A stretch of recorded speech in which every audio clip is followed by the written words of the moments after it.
It is Wednesday, November 5th, and holy freaking moly, people. Zohran Mamdani winning the mayoral race in New York City last night, and what do you know? Within a minute, flipping into the communist we knew he was. This was frightening to watch. If you didn't see his full victory speech, we have it. We have some of the highlights, and look, we're hearing there is big money behind this guy, or big influence. Somebody is opening these doors, folks. This can't just happen in New York. Not like this. Not with somebody not pushing buttons to make it possible. Albany feeling the pressure already.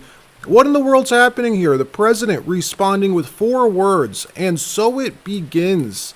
Also, the latest in the Supreme Court on Trump's tariffs. Not good news here either, and more stories as well from around the country. If anyone can show a nation betrayed by Donald Trump how to defeat him, it is the city that gave rise to him.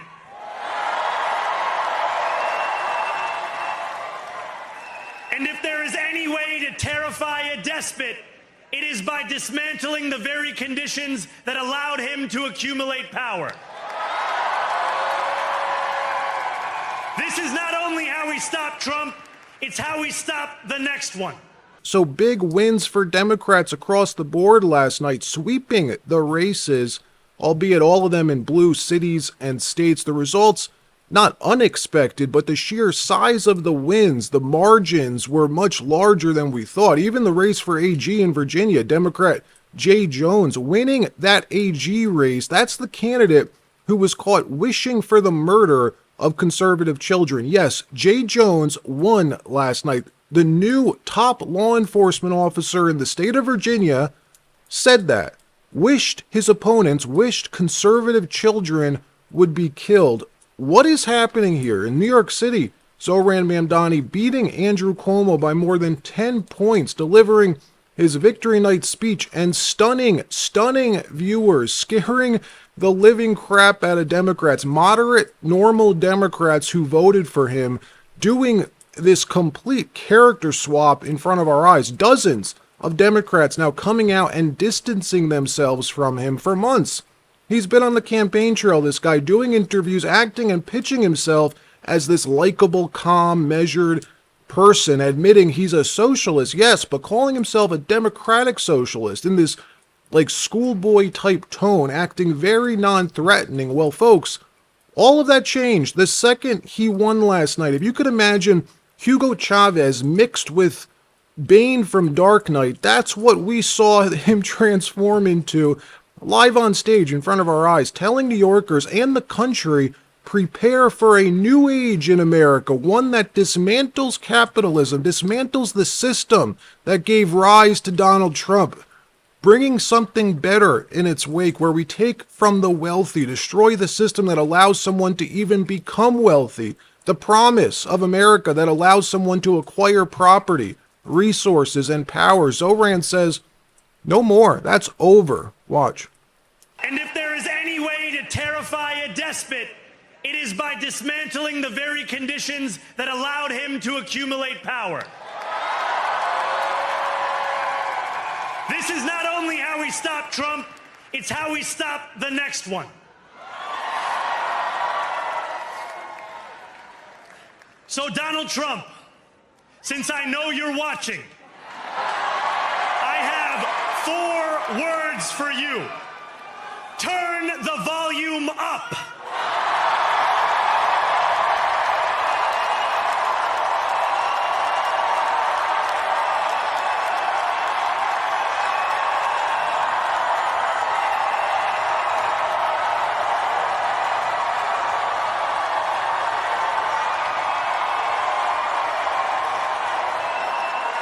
We will hold bad landlords to account, because the Donald Trumps of our city have grown far too comfortable taking advantage of their tenants.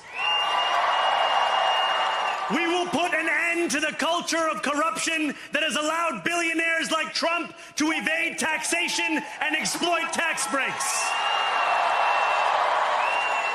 We will stand alongside unions and expand labor protections, because we know, just as Donald Trump does, that when working people have ironclad rights, the bosses who seek to extort them become very small indeed. New York will remain a city of immigrants, a city built by immigrants, powered by immigrants, and as of tonight, led by an immigrant.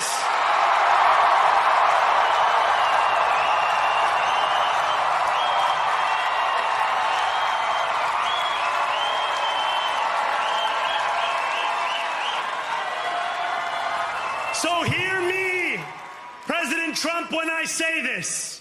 To get to any of us, you will have to get through all of us. Scary stuff, folks. Albany already feeling the pressure to cave and adjust their platform to allow Zohran's agenda.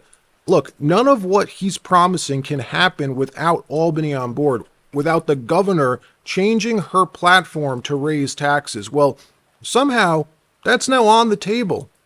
In what world does a mayor influence the governor of a state?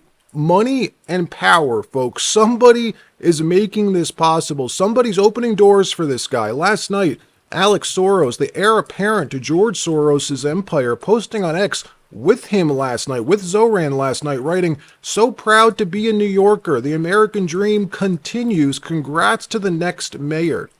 And now that Zohran won, once he becomes mayor next month or in January, who do you think will be moving to New York City? We know all the people who are going to be leaving, fleeing the city, but who will be moving into New York? Not the job creators, not business owners, not investors. Let me know what you think. Will this just reinforce a socialist New York? Probably. A stunning fact from the exit polls last night, 48% of voters who were born in New York City voted for Cuomo and Sliwa. 48% of the native New Yorkers voted against Zohran. The people who won him the election last night weren't even real New Yorkers. This is what happens when you have uncontrolled migration. They've diluted your vote, your voice. That's what happens when you import new people. Native Americans lose out. President Trump responding with 4 words last night. And so it begins. Trump already promising to arrest Zohran Mamdani if he interferes with ICE. Your beloved New York City may well be led by a communist soon, Zohran Mamdani, who in his nomination speech said he will defy ICE and will not allow ICE to arrest criminal aliens in New York City. Your message to communist Zohran Mamdani? Well, then we'll have to arrest him. Look, we don't need a communist in this country, but if we have one, I'm going to be watching over him very carefully on behalf of the nation. We send him money. We send him all the things that he needs to run a government. And by the way, they get about 3 times what you get, Ron. If you look at... And look, the point of last night is that Republicans must take this seriously, deadly seriously, that Mamdani winning should be flashing this big fat red light that young people aren't satisfied with where they are economically. Young people are willing to move in radical directions politically to fix their lives economically, even if that means voting for someone who is the antithesis of what it means to be American. U.S. household debt, for instance, last month hitting a record $18.6 trillion as student loan defaults explode. And it's not just student loans that are blowing up. The delinquency rate for credit cards just jumped through the roof to 12.41%. That's the highest delinquency rate since 2011. The median age for first-time home buyers in this country currently sitting at 40 years old, a record high. Back in the 80s, the typical first-time home buyer was in their mid to late 20s. President Trump obviously working on solving these problems, pushing for lower rates, inflicting the largest tariff regime in 100 years to reshore manufacturing. But that takes time. It's only been 9 months. Unfortunately for Trump and for Republicans, young people want immediate satisfaction. Meanwhile, President Trump facing more bad news economically. The U.S. Supreme Court today hearing arguments in Trump's IEEPA tariff case. That's Trump's legal authority to be able to invoke these sweeping unilateral tariffs. Polymarket has the odds of the Supreme Court siding with Trump over tariffs tumbling today to only 23%, meaning we could be about to witness the biggest blunder of Trump's second term. If the court rules against Trump's use of IEEPA, again, that's Trump's legal basis for invoking unilateral tariffs against virtually every country in the world. If the court rules, Mr. President, you don't have that unilateral authority, that means Trump's entire economic agenda is in question. Plus, the clawbacks on the hundreds of billions in tariff revenues that treasuries collected need to be returned, refunded, sent back. Conservative justices Kavanaugh, Gorsuch, and Amy Coney Barrett asking tough questions during oral arguments. Gorsuch even hammering Solicitor General Sauer over separation of powers. Listen to this and tell me if this sounds good or not. Watch. Through those words, I think you're saying that no, the president doesn't have inherent authority over tariffs in peacetime. Absolutely. That is, we do not assert that. We say that Congress can delegate that to him, and when Congress does so, as it does when it uses the phrase regulate importation. I follow all of that. I agree. Okay. You emphasize that Congress can always take back its powers. You mentioned that a couple of times. But don't we have a serious retrieval problem here? Because once Congress delegates by a bare majority and the president signs it, and of course every president will sign a law that gives him more authority, Congress can't take that back without a supermajority. And even that, it's going to be veto proof. What president's ever going to give that power back? Pretty rare president. So how should that inform our view of delegations and major questions? I would look at the balance that Congress struck, because what Congress did initially, it had a two-house legislative veto that And was we held struck that unconstitutional in down. Shada, Yeah. and then Congress went back to the statute and amended it. Yeah. It took out the legislative veto and left in the joint resolution, but still left the president with all those powers. That's what Congress did? Yes. Fair enough. As a practical matter, in the real world, it can never get that power back. I disagree, because in January 2023, Congress voted to terminate one of the biggest IEEPA emergencies ever, the COVID emergency, and the president went along with that. So what the statute reflects is there's going to be the ability for a sort of political consensus against a declared emergency. Well, what happens when the unless president that's the simply political discipline. vetoes legislation to try to take these powers back? Well, he has the authority to veto legislation to terminate a national emergency, for example. I mean, he retains the powers in the background because IEEPA is still on the books. But if he declares an emergency and Congress doesn't like it and passes a joint resolution, yes, he can absolutely veto that. Yeah, Congress Congress, as a practical matter, can't get this power back once it's handed it over to the president. It's a one-way ratchet toward the gradual but continual accretion of power in the executive branch and away from the people's elected representatives. I disagree with that, and the recent historical counterexample of Congress's termination of the COVID emergency demonstrates that the political oversight With is the baked into president's statute. It's assent. meaningful.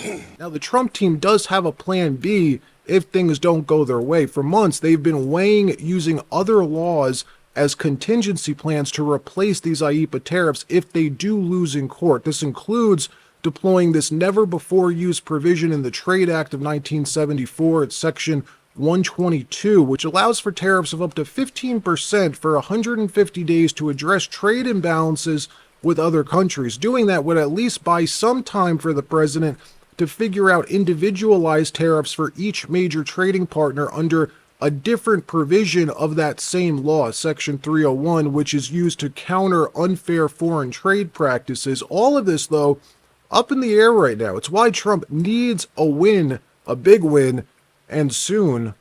All right, that wraps up this episode. Like, subscribe. We'll see you next time.